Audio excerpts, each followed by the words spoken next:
I walked into my historic Denver brownstone to the sound of my life shattering. Literally. The crash of drywall dust coated the air like snow. I stood in the doorway, my suitcase dropping from my hand, watching my father and brother swing sledgehammers into the glass walls of my custom sunroom. My sanctuary. My father did not even stop swinging when he saw me. He just laughed, looking over his shoulder at my brother. "She will not kick out a pregnant woman," he said. He was wrong. "Drop a comment and let me know where you are listening from and what time it is for you right now. I would love to know who is part of our community." My pulse did not even spike. In my line of work, when a structure is compromised, you do not mourn the rubble. You assess the liability. I stepped back into the winter air, the cold hitting my face like a slap, and pulled out my phone. My hands were steady as I dialed 911. "I need to report a felony burglary in progress," I said, my voice calm, almost clinical. "Two men have broken into my home and are destroying the property." "Yes, I am safe." "No, they are not aware I have called." I watched through the front window as the patrol cars arrived, silent at first, then bursting with blue and red lights that painted the snow in violent colors. Officers stormed the house, guns drawn, shouting commands that cut through the noise of the sledgehammers. "Get on the ground, now." My father dropped his tool, looking more annoyed than afraid. My brother Austin froze his eyes wide as he realized this was not a family dispute. This was the law. I watched them being forced to the floor amidst the dust of my broken walls, their hands zip-tied behind their backs. When the officers brought me inside to verify my identity, the air was thick with white powder. It coated everything, my vintage rugs, my books, my plants. It settled in my throat like ash. "This is a misunderstanding, officer," my father said, trying to stand up, his voice taking on that authoritative tone he used to control everyone. "We are her family. She knows we are here." I looked at the officer, then at my father. "I do not know these men," I said. "They have no permission to be here. They have destroyed my property. I want to press charges." My father's face went purple. "Natalie, stop this nonsense right now. You are embarrassing yourself. Tell them the truth." "I am telling the truth," I said, turning my back on him. I showed the officers my deed, my identification, the time-stamped flight itinerary, proving I had just landed. The officer nodded, his expression hardening as he looked back at my father. "You are under arrest for felony property destruction and breaking and entering," the officer said. As they dragged them out, my mother's car screeched into the driveway. She ran up the steps, screaming my name. "How could you? They are your family." I looked at her, then at the ruins of my sunroom. This was not just property damage. This was biological warfare. My home was my skin, the only layer of protection I had against the world. They had not just broken a wall. They had violated my sanctuary, proving once and for all that to them I had no boundaries. They were bound to respect. I looked at the officer. "Her too," I said. "She is the getaway driver." The officer hesitated, but I stood my ground. "She knew they were here. She is an accomplice." As they put my mother in the back of a second cruiser, I felt a strange sensation in my chest. It wasn't guilt. It was the feeling of a heavy, suffocating weight finally being lifted. I stood in the wreckage of my home, the cold winter wind blowing through the hole in my wall, and for the first time in years, I felt entirely, terrifyingly free. The house was quiet now, but it wasn't peaceful. It was the silence of a tomb. I walked through the debris, my boots crunching on broken glass and plaster. The cold Denver wind whistled through the gaping hole where my sunroom used to be, carrying with it the smell of snow and ruin. I wrapped my coat tighter around myself, but the chill was coming from inside me. This brownstone was not just a house. It was my history. I bought it 5 years ago when it was a dilapidated wreck that everyone said should be torn down. I spent my nights sanding floors until my hands bled. I spent my weekends hunting for period-correct fixtures in salvage yards. I restored it brick by brick, while my parents called it a money pit and laughed at my ambition. And now they had taken a sledgehammer to it. I went into my office, the only room that was untouched, and opened my laptop. I didn't waste energy on tears. I treated the betrayal like a blighted elm: isolate, identify, remove. I opened a spreadsheet I had named the Austin Fund. It was a document I had kept hidden even from myself, a record of every time I had bailed my brother out. $88,000. That was the number staring back at me. $88,000 in loans for startups that never started, for emergencies that were always self-inflicted, for rent he couldn't pay because he was too good for a normal job. I scrolled through the dates and amounts, feeling a nausea that had nothing to do with the dust in the air. Why had I done it? Why had I kept giving him money when I knew he would never pay it back? I looked at the total again, and the realization hit me like a physical blow. It wasn't because I believed in him. It wasn't because I thought this time would be different. I kept paying him because I was trapped in the sunk cost fallacy of blood. I had invested so much love, so much hope, so much money into my relationship with my brother that walking away felt like admitting defeat. It meant admitting that the first 10,000, the first 20,000, the first 50,000 were all wasted. It meant admitting that my investment in my family was a total loss. So, I kept throwing good money after bad, hoping that maybe, just maybe, if I gave a little more, he would finally become the brother I wanted him to be.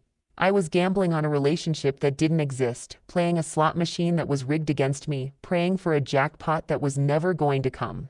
I looked around my ruined home at the destruction they had wrought in less than an hour. They hadn't just broken a wall. They had broken the spell. The $88,000 was gone. The relationship was gone. And my house, my beautiful historic home, was wounded. But as I stared at the spreadsheet, a cold resolve settled over me. I wasn't going to throw any more good money after bad. I was closing the account. Permanently. I hit save on the spreadsheet, then opened a new document. This one I named evidence. I started typing, documenting every detail of the break-in, every threat, every dollar stolen. This wasn't a family dispute anymore. This was a war. And I had just realized that I was the only one who had been fighting with one hand tied behind my back. Now the gloves were coming off. I wasn't just going to rebuild my wall. I was going to build a fortress. And they were going to pay for every single brick. My parents posted bail for themselves and Austin the next morning. I found out because my phone started vibrating on the desk like an angry insect buzzing incessantly with notifications. I didn't pick it up. I let it dance across the wood, watching the screen light up with messages from my mother, Christina. When the buzzing finally stopped, I picked it up and scrolled through the texts. No apologies, no explanations. Just a barrage of images. Ultrasound photos, grainy black and white pictures of a fetus curled up and defenseless. Then came the text, "This is your niece. She was going to sleep in that room. You threw her out into the snow." I stared at the screen, feeling a cold knot of nausea in my stomach. It was brilliant, really. They were weaponizing the womb. They were using an unborn child as a human shield, daring me to attack. They knew that no matter what they had done, no matter how much money they had stolen or how many walls they had broken, the world would see a pregnant woman and a baby, and I would be the monster. I opened Facebook. My mother had already posted a long, tearful status update. "Pray for our family," it read. "Our daughter Natalie had us arrested for trying to help her brother build a nursery. She threw her own unborn niece onto the street in the middle of winter. We are heartbroken." The comments were already pouring in. "How could she? That's evil. Family is everything. Karma will get her." My brother Austin had sent me a direct message. "My lawyer says I can sue you for emotional distress. You traumatized Olivia. If anything happens to the baby, it's on you." I put the phone down and walked to the window, looking out at the snow-covered street. The guilt was suffocating. It pressed down on my chest, making it hard to breathe. Was I wrong? Was I cruel? It was just a room. It was just money. Maybe I should have just let them stay. Maybe I should have just let them take it. But then I stopped. I took a deep breath and forced myself to look at the situation clearly. I dissected the texts like a forensic accountant. I broke down the emotional manipulation into its component parts. Fear, obligation, guilt. The F.O.G. They were using fear, the threat of public shame, the threat of legal action. They were using obligation, the idea that family owes family everything no matter the cost. And they were using guilt, the weaponized image of an innocent baby. But none of it was real. My mother wasn't asking for help. She was daring me to be the villain. She was counting on my fear of looking like a monster to force me back into compliance. She was betting that I would rather be used than be hated. But she was wrong. I looked at the broken wall again, at the cold air seeping into my home. I wasn't the villain. I was the victim who had finally decided to fight back. And I wasn't going to let them use an innocent child to protect themselves from the consequences of their own actions. I picked up my phone and took a screenshot of my mother's post. Then I took a screenshot of the police report. I didn't post them. Not yet. I just saved them into a folder labeled evidence. Then I texted my contractor. "I need a forensic damage assessment. Today." This wasn't a family dispute anymore. This was a war. And I was done fighting with my heart.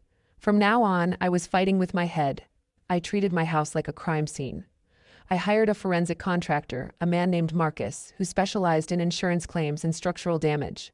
He walked through the rubble with a clipboard, taking measurements, tapping on the remaining studs, shaking his head at the amateurish destruction. "This is going to cost you," he said. "The plaster alone is historic. You can't just patch it. You have to restore it." I nodded, writing down the figures he quoted me.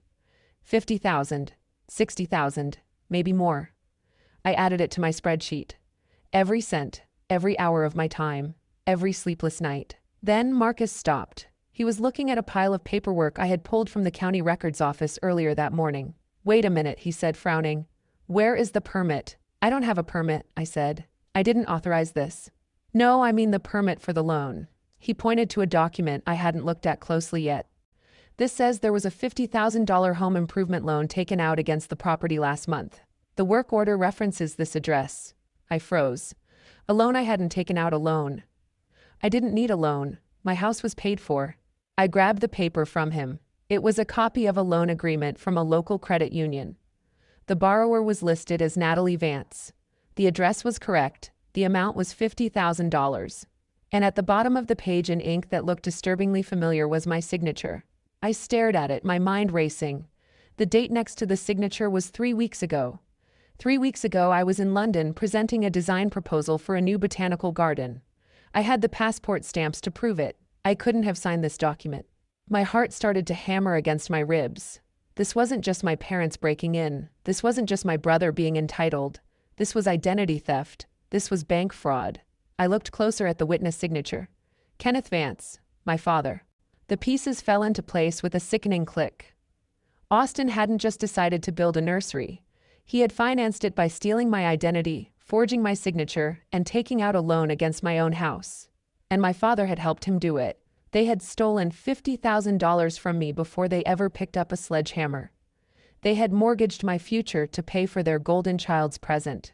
I looked at Marcus. "I need you to document everything," I said, my voice trembling with a rage so cold it burned. "Every nail, every scratch, every lie." I took the loan document and added it to my evidence folder. It was the final nail in the coffin. The family dispute was over. The criminal investigation had just begun. 2 days later, my father called. He didn't yell. He sounded reasonable, almost calm. He said they wanted to meet to smooth things over. He said Austin had left some expensive tools in the sunroom and just wanted to collect them. He said they were willing to pay for the repairs if I dropped the charges. I agreed. I told him to meet me at a neutral location to sign an agreement. I gave him the address of a building downtown. When they arrived, my father, mother, and Austin walked in with confident strides. Austin was even smirking, probably thinking he had won again. He had brought Olivia with him, likely as a prop to garner sympathy. She looked tired, her hand resting protectively on her stomach. They walked into the conference room I had directed them to. My father sat down at the head of the table, ready to dictate terms. So he started. "We are glad you came to your senses." I didn't sit. I stood by the door and watched them get comfortable. Then I slid a single piece of paper across the polished wood table. "What is this?" my father asked, picking it up. "It is the loan agreement," I said. "The one Austin took out in my name. The one you witnessed." My father went still. Austin stopped smirking. "You forged my signature," I said, my voice quiet but echoing in the room. "You stole my identity. You committed bank fraud. That is not a family misunderstanding. That is a federal crime." My mother stood up. "Natalie, please. We can fix this. We can pay it back." "No, you can't," I said, "because I have already given this document to the detectives waiting in the next room." At that moment, the door behind me opened. 2 detectives walked in, their badges glinting under the fluorescent lights. Austin scrambled up, panic, finally replacing his arrogance. "Dad, do something." But my father couldn't do anything. He was staring at the handcuffs the detective was pulling from his belt. "Kenneth Vance, Austin Vance, you are under arrest for identity theft, bank fraud, and conspiracy," the detective said. As they were handcuffed, the room filled with the sounds of their protests, their begging. Austin was crying now, loud, ugly sobs about his baby, about how he couldn't go to jail. My mother was screaming at me, calling me a traitor. I looked at Olivia. She was standing in the corner, frozen, her face pale. She looked from Austin to me, her eyes wide with terror. I walked over to her. I reached into my purse and pulled out a pamphlet I had picked up earlier. It was for a women's shelter that specialized in helping victims of financial abuse. "They lied to you too," I said softly, pressing it into her hand. "He doesn't have any money. He stole it from me. If you stay with them, they will drag you down too." Run. She looked at the pamphlet, then at Austin being dragged out the door. She didn't say a word. She just nodded, tears spilling down her cheeks, and walked out of the room away from them. I watched the detectives lead my father and brother away. The click of the handcuffs was the loudest sound I had ever heard. It was the sound of a lock snapping shut. It was the sound of a door closing forever. And as I stood alone in the empty conference room, I didn't feel sad. I felt clean. It has been 6 months since I last saw my family in that conference room. 6 months of silence. 6 months of peace. My sunroom is finished now. I hired a new contractor, a man who respected the history of the house, and we rebuilt it better than before. The glass is triple-paned, designed to withstand Denver winters. The floor is heated. I filled it with rare tropical plants, creating a living, breathing ecosystem that thrives under my care. It is a greenhouse in the truest sense, a place where I control the climate, where I decide what grows and what gets pruned. Austin is currently serving a 3-year sentence in federal prison for bank fraud and identity theft. My parents lost their home. They had to sell it to pay for Austin's legal defense and the restitution ordered by the court. I heard through a mutual acquaintance that they are renting a small apartment on the outskirts of town. I don't know the address and I don't want to know. I deleted the contact group labeled family from my phone the day after the arrest. It was a small action, just a tap of a screen, but it felt like cutting an anchor loose. I didn't block them, I just erased them. They are no longer a part of my digital landscape, just as they are no longer a part of my life. Sometimes late at night I think about Olivia. I heard she moved back to her parents' house in Ohio. I hope she's okay. I hope she realizes that leaving was the bravest thing she could have done for her child. I saved her from a lifetime of being used, even if she hates me for how I did it. That is a burden I am willing to carry. I sit in my sunroom now, drinking tea and watching the snow fall outside. The white flakes settle on the glass roof, insulating me from the cold. For years I thought family was something you were born into, a debt you had to pay for the rest of your life. I thought love was transaction, and loyalty was obligation. But as I look around at the life I have rebuilt, at the thriving plants, the restored walls, the quiet stability, I realize the truth. Family isn't biology. Biology is an accident. Family is a choice. It is the people who respect your boundaries, who celebrate your success without jealousy, who don't break into your home to steal your future. I had to cut the rot to save the tree. It was a painful surgery and the scars are still there, hidden under the fresh paint. But the tree is alive. It is growing. And for the first time in my life, its roots are deep and its branches are free. If you had to choose between your peace and your family's demands, which would you pick? Tell me in the comments and don't forget to follow for more stories of justice.